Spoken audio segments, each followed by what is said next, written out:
Hi guys, from this month's BBC Good Food magazine I made two recipes. I made these Szechuan chicken wings and Asian greens.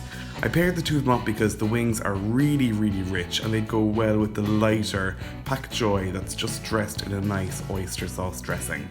Plus this pak choy takes no time at all, so you can easily do both recipes at the same time. Start off with 800 grams of chicken wings and season well with salt. I'm using about 2 teaspoons of sea salt flakes here, but if you're using fine flowing stuff, just use half that. Now take some baking powder and take about a tablespoon of it and add it to the chicken as well. I'm rubbing it between my palms here to make sure that I break up all little bits that are clumped together.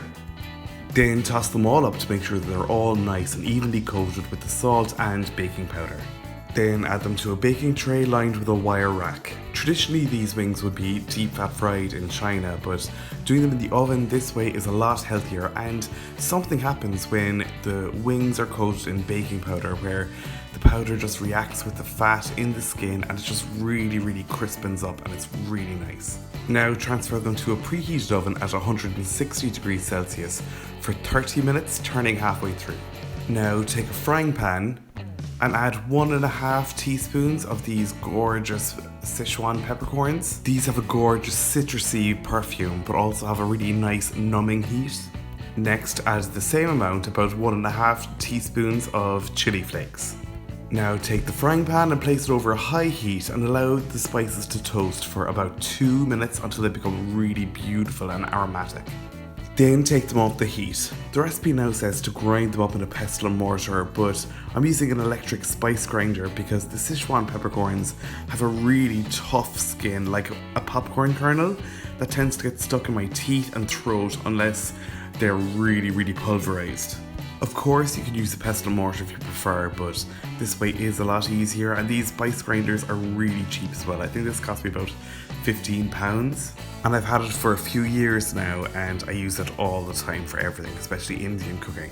So once the spice mixture is really ground super finely, just go ahead and dump it back into the frying pan. And now to this you're going to add 3 tablespoons each of Szechuan wine, light soy sauce and dark soy sauce. Then 1.5 teaspoons of toasted sesame seed oil, 3 tablespoons of palm sugar. This is really nice and tastes really like toffee, but if you can't find it, light brown sugar will be fine. Then I whisked that up with a fork just to help the sugar dissolve. Now the recipe is looking for 1.5 tablespoons of garlic and ginger paste. Now I've never seen that before, so I'm just going to mince up some garlic cloves and fresh ginger so that I have about 1.5 tablespoons worth. Of course I'm eyeballing this, quantities don't really matter that much, it doesn't matter if you go overboard here. Now add the finely minced garlic and ginger to the sauce. Whisk it up with a fork again and then set it aside until later. Now take a small saucepan to make the dressing for the pak choy and add a tablespoon of vegetable oil. I'm using rapeseed oil here. And roughly 2 tablespoons of oyster sauce. Add 1 tablespoon of water before you whisk it all up to make sure that it's all nice and combined. Then set that aside too.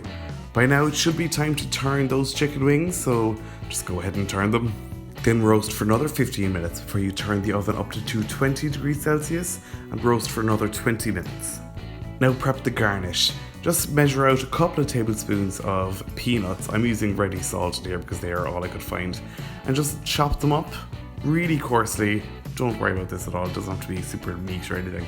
Then set them aside until later, along with your chili flakes, because you might want to add a few more of those as well. Now take about 350 grams of pak choy and wash them really well under cold water. Once you've turned the oven up to 220, take your Sichuan sauce and place it over a medium heat and let it cook and reduce for about 10 minutes. During that time, place your oyster sauce dressing over a high heat and allow it to cook and reduce and gloss over for just about 3 minutes. Then take it off the heat and set aside. Once the Sichuan sauce has reduced and the palm sugar has dissolved, take that off the heat as well. Then take out the wings once they've had 20 minutes at 220 and place them all into a large bowl. Don't worry, I did wash this since I used it last for dredging the raw wings in the baking powder and salt. Now pour all of the Sichuan sauce over the crispy chicken wings and toss them all up so that they're all nice and evenly coated in it. Then place them back on the wire rack and stick them back into the oven for another 5 minutes so they'll become really nice and bubbling and sticky. While you're doing all that, bring a large pot of water to the boil and then season quite well with probably about 2 teaspoons of salt. Now add the pak choy and make sure you get them all nice and submerged under that water and just leave them boil for about 2 minutes before you take them off the heat and strain them. Once they're strained, place them all on a chopping board and just chop them in half. Then I took one large platter and just placed them over one half of it before drizzling over the oyster dressing.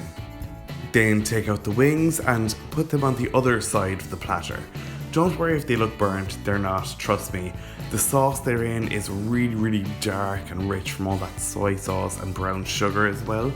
Then scatter over a small few more chili flakes, only if you think you can handle it. And a nice generous amount of those salted peanuts. Then serve up and dig in. The pak choy really was lovely and light and really subtly flavoured here, which was a perfect counterpoint for the really rich wings. The wings as well were so tender, I couldn't believe how they just fell apart and fell right off the bones.